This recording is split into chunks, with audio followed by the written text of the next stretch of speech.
थे। आज शाम से ही मूसलाधार बारिश हो रही थी। नारायणपुर गांव के इकलौते डॉक्टर मदनलाल साहब मरीजों को देखकर आज थोड़ी देर पहले ही घर लौटे थे। अकेले ही रहते थोड़ा बहुत कुछ खा पी कर थके हारे आज के लिए बिस्तर पर लेट गए थे।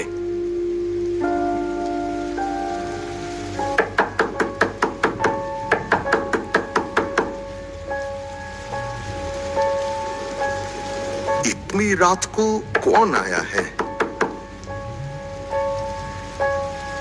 दिन भर मरीज देखने से मदनलाल डॉक्टर बहुत थक चुके थे।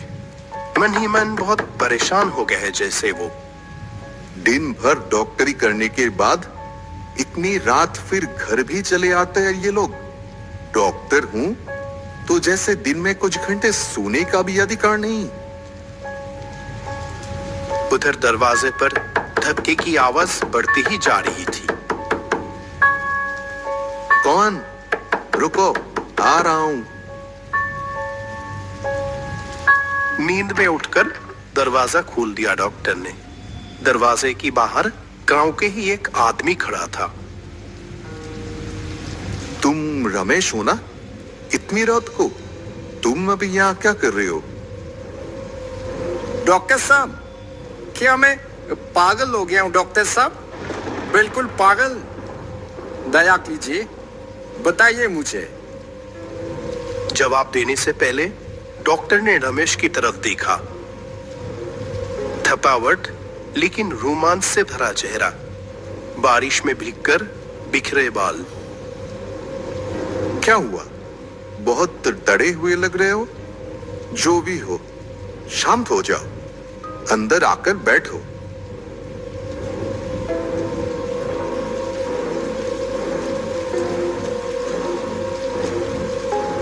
रमेश कमरे में आकर बैठा। मदनलाल ने एक गिलास पानी दिया उसे। इसके बाद कुछ देर सिर्फ लगातार बारिश की आवाज के अलावा कुछ सुनाई नहीं दिया। डॉक्टर साहब रमेश को अच्छे से देखने लगे। वो बहुत रोमांचित हैं, इसमें कोई संदेह नहीं। थोड़ा संभल कर वो खुद ही अपनी कहानी सुनाएगा। कुछ देर बाद रमेश ने अपनी कहानी शुरू की। मैं एक मजदूर हूं डॉक्टर साहब। इस गांव में, उस गांव में, खेतों में काम करता रहता हूं। पास के गांव में रामू सेठ के घर से बुलावा आया था आज। वहां से काम खत्म करके निकलने में काफी रात हो गई। फिर जब इस गांव में आया, जंगल में चलते चलते अचानक तेज बारिश शुरू हो गई। इतनी जोर से बारिश होने लगी कि पैदल घर आना ही मुश्किल हो गया। कहीं थोड़ा सिर छुपाने की जगह मिल जाए, ये सोच ही रहा था। तभी गांव के आखिरी सिरे में वो पुराना घर दिखा मुझे।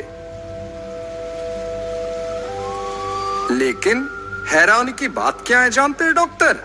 उस घर में तो कोई रहता नहीं है। लेकिन मैंने वहां तब एक लैट्रिन की रोशनी देखी। गांव के आखिर में जंगल के बीच वो पुराना घर, वहां तुम्हें इंसान कैसे दिखा? वहां आज तक कोई रहता है सुना नहीं मैंने। जो रहते थे वो तो बहुत साल पहले मर गए हैं।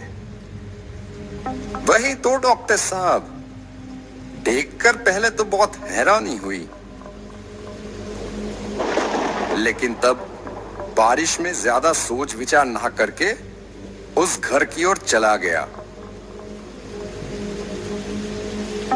कोई है? ओ जी, घर में कोई है? कौन? कितनी डरावनी आवाज। दरवाजा खोलते ही एक आदमी दिखाई दिया। शरीर पर चदन थका, और क्या देखा, उस आदमी की आंखें कैसे डरावनी थी। एक हाथ में एक लाठी और दूसरे हाथ आगे बढ़ाकर आ रहा था। इतना बोलकर जैसे कांप उठा रमेश। फिर बताते जाओ। उस आदमी के पीछे से एक औरत लालटेन लेकर बाहर आके रुकी। उन्हें दिखाई नहीं देता। आप बताइए, यहाँ क्या चाहते हैं? मैं ये पास के गांव से आ रहा हूँ जी। इतनी तेज बारिश हो रही है, इस बारिश में तो घर नहीं जा सकता। अगर कृपा करके इस आंधी बारिश में मुझे थोड़ी देर रुकने के लिए जगह दे देते तो मैं धन्य हो जाता।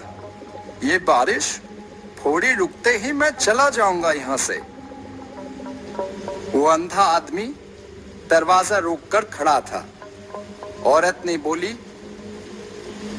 इसे आने दो, इससे तो काम चल जाएगा। ये बात सुनकर ना कुछ अजीब लगा। मुझसे काम चल जाएगा मतलब? जो भी हो, कमरे में जाकर बैठ गया।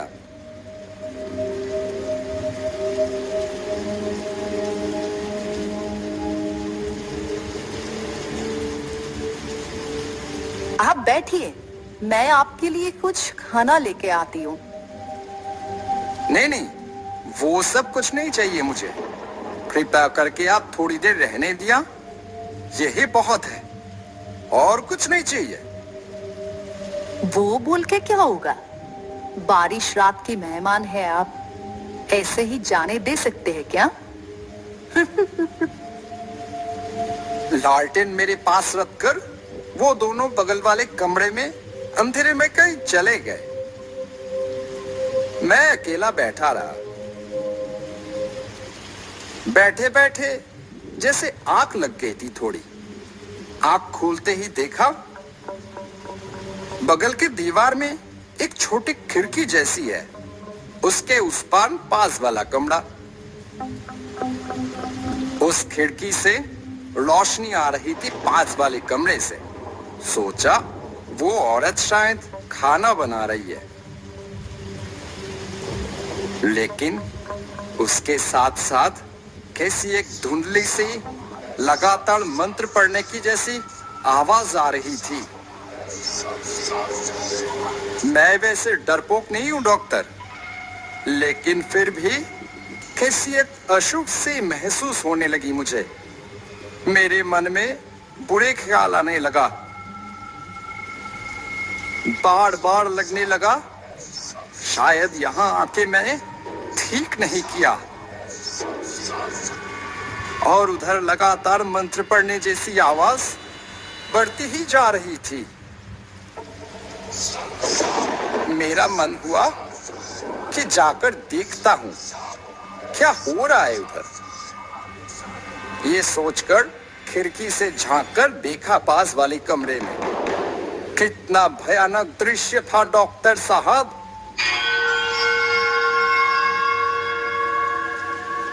हे राम राम राम राम राम राम राम।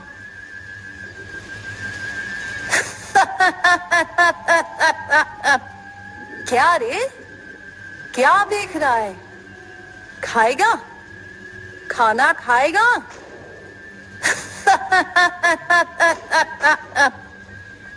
नहीं नहीं नहीं नहीं नहीं, मैं कुछ नहीं खाऊंगा। मुझे जाने दीजिए, मैं यहाँ से जाना चाहता हूँ।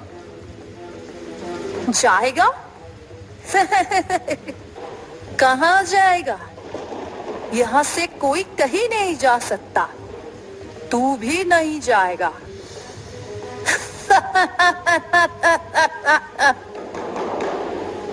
पीछे चलते चलते दीवार से मेरी पीठ थपड़ा गई डॉक्टर। और वो दोनों मिलकर मेरी तरफ आते ही रहे था मेरा। उस आदमी ने अब अपने दोनों हाथों से गला दबा दिया मेरा। कितना ठंडा था वो दो हाथ, और जोर से और जोर से। फिर चारों तरफ अंधेरा छा गया मेरी आंखों के सामने। इतना बोलकर रुका रमेश। बाहर बारिश तब तक थोड़ी थम गई थी। घड़ी में रात के 2 बज गए। लालटेन की रोशनी भी थोड़ी धीमी हो गई थी तब तक। मदनलाल साहब बोले, कहानी तो बहुत अच्छी है, फिर क्या हुआ? फिर वहां से निकलकर तुम ऐसे ही आ गए यहां इतनी दूर? मेरा विश्वास नहीं किया डॉक्टर साहब, तो आप भी मुझे पागल ही समझे। अगर यही है तो इसका जवाब क्या देंगे डॉक्टर?